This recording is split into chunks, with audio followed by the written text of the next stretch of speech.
저는 몇 개월째 불면증으로 힘든 시간을 보내고 있습니다. 잠드는데 오랜 시간이 걸리고 자주 깨는 탓에 숙면을 취하지 못해 낮에도 피곤하고 무기력한 날이 많아요. 주변에서는 수면제 복용을 권하지만 부작용이 걱정돼 쉽게 결정하지 못하고 있어요. 수면제를 복용하면 정말 부작용이 생길까요? 부작용 없이 수면제 복용을 어떻게 해야 하는지 자세히 알려주세요. 많은 분들이 고민하시는 수면제 복용에 관해서 이야기 좀 해보겠습니다. 불면증이 지속된다면 낮에 좀 일상생활이 힘들어지고 피곤함과 무기력감이 심해지면서 이래면 진짜 약을 한번 복용해볼까 하는 생각을 많은 분들이 하게 되죠.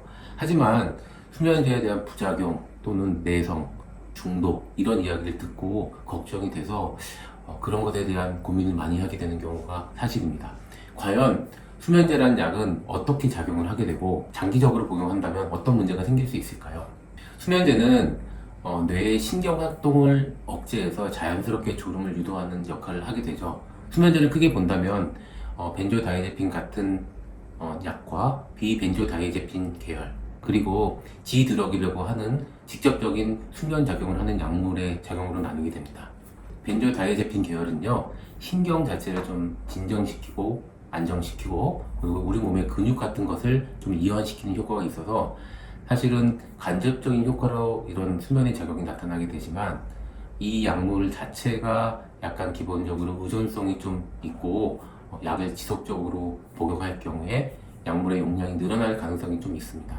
반면에 이제 비벤조다이아제핀 계열의 약물은요, 의존성이 상대적으로 좀 적지만 약의 종류에 따라서 특별한 부작용이 발생할 가능성이 있습니다. 어떠한 수면제를 복용하시는지 간에요, 약물을 장기 복용하시다 보면은 내성이란 문제에 직면할 수가 있게 됩니다. 그리고 이거는 신체적인과 심리적인 이런 의존성이 동시에 생길 수 있어서 약을 먹지 않으면 더 이상 잠을 잘 수 없는 그런 가능성이 높아질 수 있어요.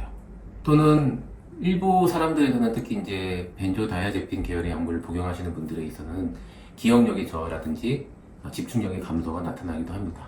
그리고 특정한 약물들은 몽유병과 같은 다른 부작용이 나타날 가능성도 있습니다.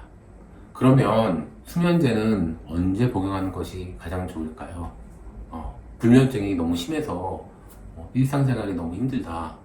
중요한 업무나 일정으로 잠을 꼭 자야 된다. 또는 타임존이 바뀌어서 외국으로 간다든지 외국에서 국내로 들어와서 시차 적응을 해야 될 경우 그리고 불면증이 좀 보통 이제 3개월 이상 장기적으로 지속돼서 기타 우울증, 불안장애 등이 동반되는 경우에 약물을 복용할 수 있습니다. 하지만 가장 중요한 것은 장기적인 그런 해결책을 같이 도모하는 것입니다. 수면 습관을 기본적으로 개선하고요. 규칙적인 생활, 특히 일어나는 시간을 항상 고정을 하셔야 됩니다. 그리고 부가적인 카페인과 알코올의 섭취를 줄이고 낮에 충분한 양의 빛과 일정량의 운동을 적절히 하는 것이 기본적인 수면 환경을 유지하고 수면을 유도하는 데 도움이 될 수가 있습니다.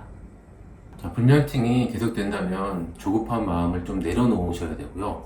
빠른 해결책을 찾고 싶겠지만 수면제는 가능하다면 짧은 기간 동안 보조적인 치료를 하는 것이 가장 바람직합니다. 그래서 FDA에서는 사실은 6개월 이상의 허가된 수면제가 실제적으로는 존재하지는 않습니다. 그리고 이후에 이런 수면 환경을 개선한 이후에도 혼자서 이런 문제를 해결하기 어려우시다면 전문의를 찾으셔서 상담과 진료를 통해서 본인에 맞는 치료를 찾는 것을 추천드리겠습니다.